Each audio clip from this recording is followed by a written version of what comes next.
I'm Alex Pancheva and I'm a fourth-year software engineering student.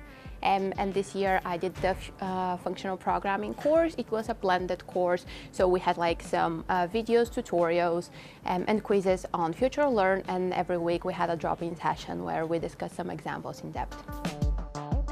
Probably when you start talking about blended learning, the first thing that pops to mind is flexibility, because you can just like sit down and if you're really keen, you can complete all 6 weeks in like one go.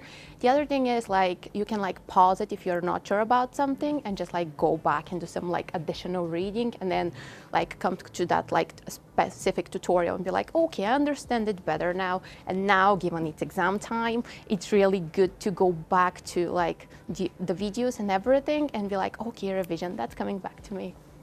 And if someone hasn't done like blended learning before, it can be challenging at first.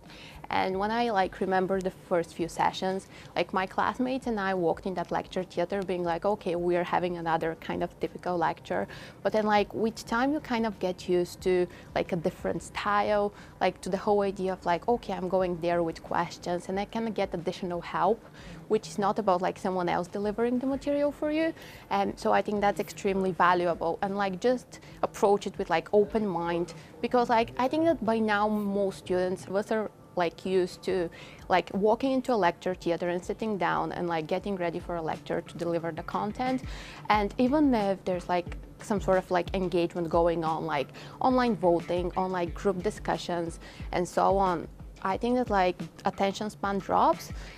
So pretty much it's really good to be able to take control of what you're doing and then come prepared to lectures and actually ask questions. So I think really helps when you have a really active staff member who is always willing to ask questions and just like help students. And I think that like this year Jeremy has been like incredibly like enthusiastic, and every time we had tutorials he was like walking in, like chatting to people how we are finding the online course and everything.